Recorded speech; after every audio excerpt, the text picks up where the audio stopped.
was rejected at times. Yes. He was questioned at times. He was misunderstood. He was ridiculed, and he was disenfranchised by the original folks who called themselves followers of Jesus. But one of the things I like about Paul in this hour is that it didn't stop the mission and the mandate that Jesus now had set before him. Sufficient grace never let people become the foundation as to why you do anything in this life. Allow your vision now to be surrounded by kingdom basics and fundamentals.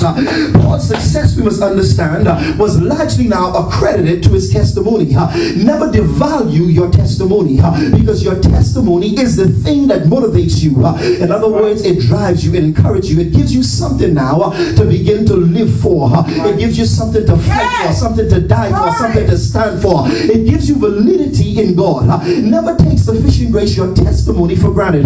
Never believe that you've been here, great God, on your own, and that God now has disassociated himself from you and disenfranchised you. And never believe that God now has stripped you down to nothing. Never believe that where you are right now is a reflection of where it is that you're going. The things that hurt you in your past, that bruise you and refuse you, you got to realize, sufficient grace, that these are the things, they make you bigger, they make you better, and they begin to encourage you. Because when you begin to reflect, when you begin to look back in the landscape of your life, and you begin to say, well, great God from Jesus, look at where the Lord has brought me from.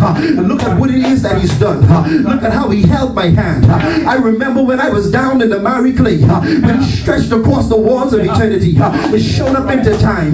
He built me up. He strengthened me. He carried me. He tossed me to the never level in my life. You got to make up in your mind that God will never leave you, that God will never forsake you, that God will never abandon you. You got to make up in your mind that he changes not. People around you may change. The folks may change. The circumstance may change. The situations will change. But God does not change. That's right. That's right. That's right. And this is what Paul, literally, sufficient grace, had to experience. The Bible lets us know that he's on the road to Damascus. He's a killer. He's against the church. He's powerful. He's influential. He's high and mighty. But God tosses him to the ground, places him in a low estate to elevate him only now and reposition him once again to a high estate. Can I suggest to someone in this hour that before every high place, before every promotion, before every success, before every championship, there's a low place that you will encounter. You will encounter a place of testing, a place of being trouble, a place of being tried in the fire, the place where your faith now is placed on trial by God.